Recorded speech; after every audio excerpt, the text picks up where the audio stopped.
Well, welcome to the first of a new thing coming to the channel. I am honestly quite excited to be talking about this game and playing these type of games in the future. I absolutely love them. As I mentioned in the update video, over the next, foreseeable future, honestly, I don't know, over the next however long, we'll be doing, not just Resident Evil, we're doing the horror genre in a general kind of idea, whether that's, Resident Evil, Evil Within, you name it, anything that's kind of in the genre that fits and I enjoy, we'll be doing.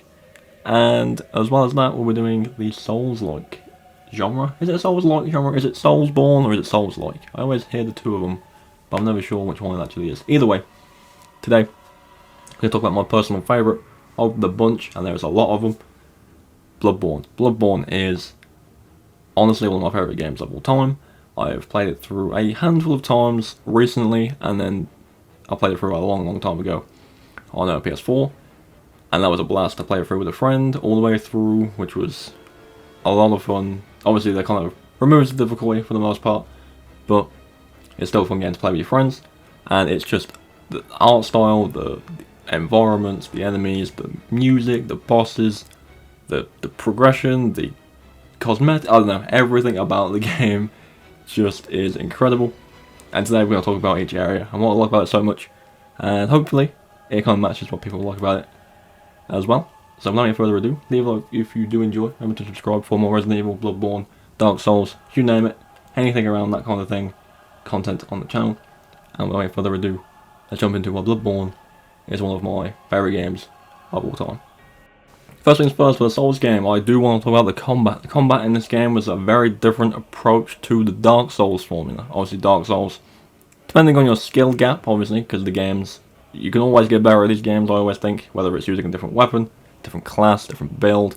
There's so many options available to you in these games in terms of building your characters, what weapons you go in with, any challenges you want to do, like, there's plenty of that, and that's why I love Resident Evil so much, because it has so much replayability, and you can make your own kind of runs, you can kind of make up your own runs to do, obviously in Resident Evil it's, knife only or something like that. In this game, you can do soul level 1, you can use a certain weapon, do a certain build, and the replayability is amazing. But the combat in this game is very different to Dark Souls. Dark Souls, in my opinion, is kind of a timing and a more of a passive approach. You play off of what they do more so than what you do. Bloodborne took that and kind of flipped it a little bit. Bloodborne encourages you to be more aggressive in your fighting. You get hit, your health bar goes down, but the health you lost stays there for a moment. And what that means is, while that lost health bar is still there, if you hit an enemy, you will regain some health based on the number of hits you manage to pull off. You can also, there's a new parry system in the game where essentially what you do is with your gun, as soon as an enemy is about to hit you, you shoot them and it stuns them in. You can go forward and do like a visceral attack, which is like a big damaging attack. Again, that is more of a kind of passive way to fight something, because you have to time their attack. But even so, the game requires you to be on the move, to be aggressive in attacking as much as possible, and the weapons really do shine with that. The weapons, obviously, if you play a Souls game, the weapon range is quite big. There's lots of different weapons. There's axes, there's canes, there's swords, there's pizza cutter weapons, and you know exactly what I mean in Bloodborne when I say pizza cutter. It's a big buzzsaw that just deletes everything. Of course, there's the Moonlight Sword, which makes its own appearance in every game in different ways. And weapons in this game have transformations, so you press your left bumper button, and you'll obviously, your one-handed axe may get a bigger handle, and you can hold it in two. Obviously, Dark Souls has the same thing, where you can hold the sword in one hand or two. But with this game, the attacks do vary quite differently. When you're using it in one-handed or two-handed, you can see me in the background doing it constantly. One transformation is normal sword, press R1 again, and it kind of shifts the sword and carries it around as like a bigger sword with its holster on, which is super cool. There's a lot of weapons like that in this game that are a lot of fun to use. Again, variation in this game is incredible. You can play through many different times and use a different weapon, and it feels fresh because the weapons do act quite differently. Moving on to the next key thing with the Dark Souls game, and if you play these games, you'll know they're built around being hard on purpose.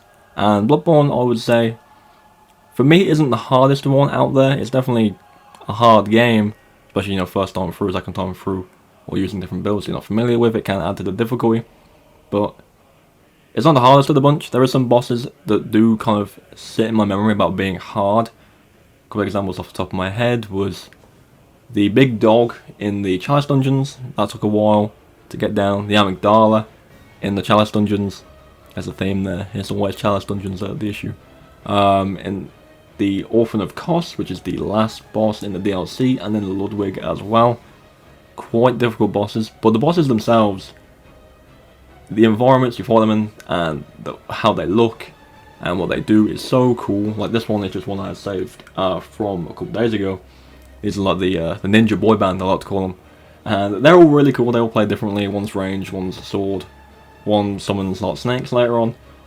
It's so cool, and I don't know, it's just the art style and the theme of the game itself is so cool. It's like a gothic, hugely gothic game, and it's just a lot of fun. Obviously, I'm going to spoil it for you, I don't die in this footage, so it is a clean boss fight for the most part. Probably could do a little more practice, because this was quite recently, after getting into the game again. But either way, this boss was great. Let it be known that the boss after this did take a few attempts, because I was quite out of practice. That was Rom, the big spooder, not a fan. But I got him down. I beat the game again a couple days ago, so we're laughing, it's fine. But yeah, difficulty-wise, I would say the game isn't the hardest in my opinion. We'll get into what I think was the hardest one when I cover the video on it, which is coming out soon. Any guesses in the comments, by all means, leave it, and I'll see if you're right. If anyone gets it right, I'll do something. If someone gets it right, if someone guesses which Souls game I think is the hardest, I'll do something for you. So first person who gets it right, I don't know what I'll do, but we'll figure something out. Either way, not a hard game. Practice, obviously, with these games is necessary. Rinse, repeating, kind of getting used to how things work. One thing I'll say about Souls games, if you've never played one before, is do not be disheartened if you die constantly to a boss or an area. It's all about learning. At the end of the day, the games are quite complicated in a sense. So figuring out what to do, figuring out what's best to fight and what's best to ignore, figuring out a boss's patterns in terms of its moves. It's practice, it's memorising, and eventually you'll get it down. I remember way back when I first tried a Souls game, which I think was Dark Souls 1, possibly.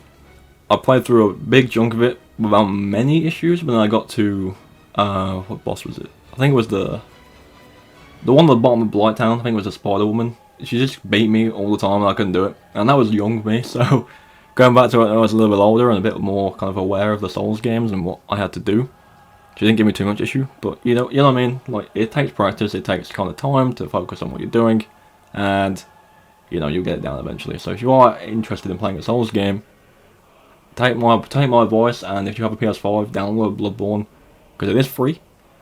I believe it's free anyway. I believe it's part of the PlayStation Plus collection for PS5. So do play that, and other than that, you know, obviously Dark Souls 1, 2, 3 are fairly cheap now, as well as, you know, Sekiro and stuff like that. So there's a lot of options for you, depending on which one you want to play. I personally would recommend Bloodborne because it is my favourite, and yeah, definitely do not be discouraged by difficulty, because I promise you, with practice you'll get better with everything in life. Another thing I want to mention with the game, I've touched on briefly in this video already, is the locations and the kind of environments. They're all pretty good, they're all quite unique for the most part. One that really stands out for me is the Castle Canehurst area. It's such a big surprise when you get there. It's this huge castle in the snow. It's super cool. I always like snow environments in games, they're quite underused in my opinion.